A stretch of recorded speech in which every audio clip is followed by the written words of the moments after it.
Have you ever wondered why, after thousands of years, no one has definitively won the debate about the existence of God? From ancient times to this very day, humanity has been divided. Some are firmly convinced that a divine presence exists, while others see such belief as unjustified or even irrational. And interestingly, neither side has ever truly backed down. But maybe that unresolved debate isn't a failure. Maybe it's a clue. In fact, the very persistence of this question, despite centuries of inquiry, is a strong sign that we are not dealing with an ordinary issue. Unlike scientific questions that can be conclusively proven or disproven, the question of God's existence belongs to a very different category. It points to something or someone who is not meant to be entirely obvious, yet not completely hidden either, what we might call a hidden presence. So, why is this debate so enduring? One major reason is that discovering God's existence is ultimately a personal and inward journey. It's not a matter that can be fully settled through external observation or scientific tools. We will be exploring that idea more deeply as we go. But let's begin with a basic and important question. Why can't God be proven like other things? Why isn't there some kind of definitive proof that puts all doubts to rest? Something so clear that everyone, regardless of background or belief, would be convinced of God's existence? The answer is actually quite simple. It lies in the greatness of God and the limits of human understanding. Everything we've ever been able to prove is something we've managed to grasp using our intellect. That means our mind was at least equal to or greater than the thing we were trying to prove. That's the key idea here. Let's take the science as an example. We've been able to discover and prove scientific facts only because our reasoning abilities are sufficient to comprehend the system we study. Or take the physical world.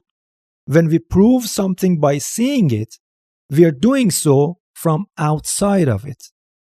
We act as independent observers. We stand apart from the things we are observing and surround it with our perception. Let's make that more concrete with a few simple examples. A door or a wall.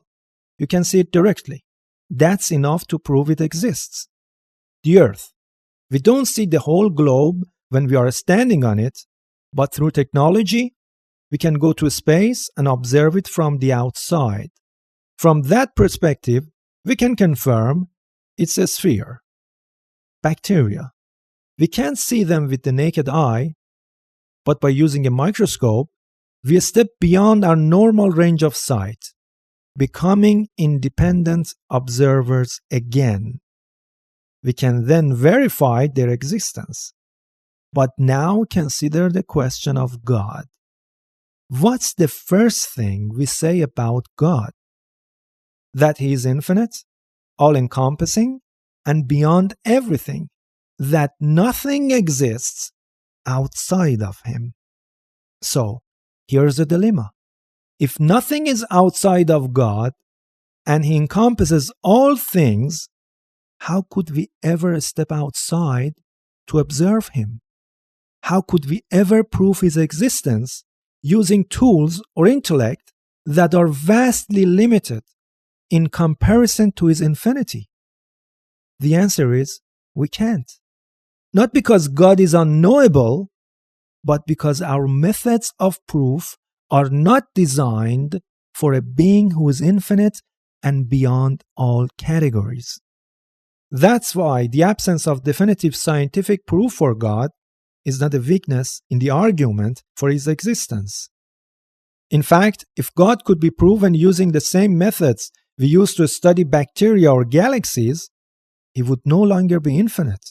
He would be something small enough to fit inside the human mind, and that would make Him not God. The inward path to understanding. So if the path to God is not through external observation, then where is it? The answer is simple. It's within us. Awareness of God is not just an objective scientific matter. It's an inner personal reality. It's something that begins within the heart and mind, within the part of us which isn't seen, but which sees. Let's take a moment to reflect. Can science explain that inner observer within us, the one who experiences love, meaning, and presence? The answer is no. Science, powerful as it is, works on the external.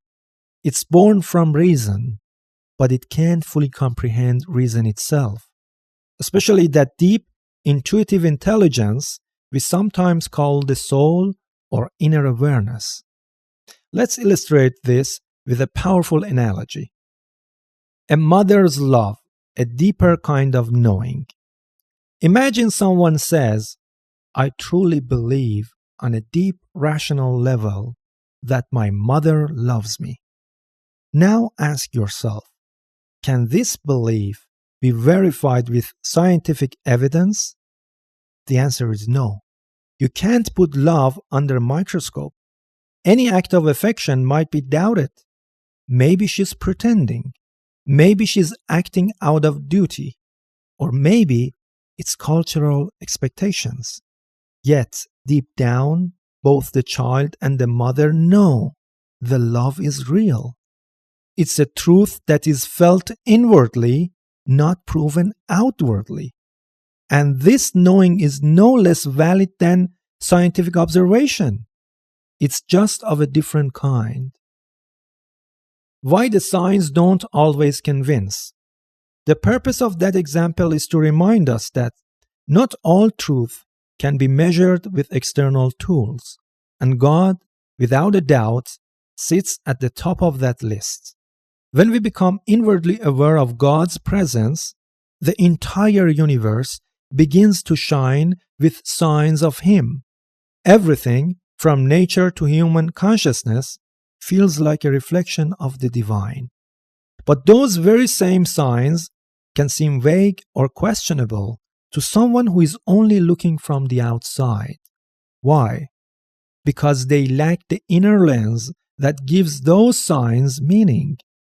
This is why the journey to understanding God must start from within, not from without. The test of divine hiddenness. And here's something even deeper. God's hiddenness isn't just a philosophical problem, it's also a spiritual test.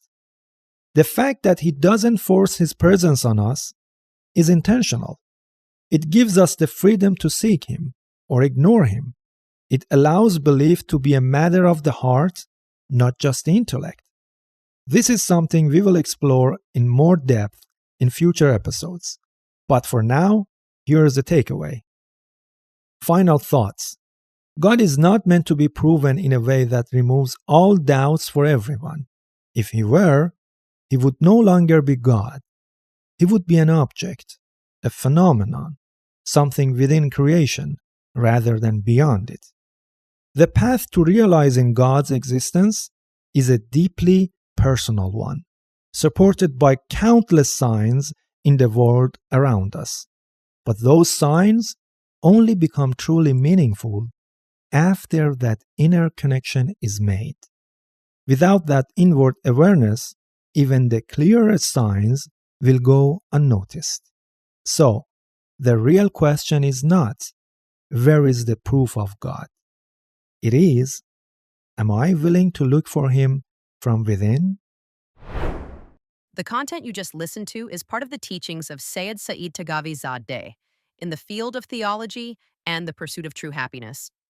These teachings are interconnected, so many of the unclear points will become clearer in the upcoming episodes. For this reason, it is important to follow the series from the beginning in order to fully benefit from its inner value. Additionally, there will be separate programs dedicated to answering frequently asked questions. Until the next episode, goodbye and may God be with you.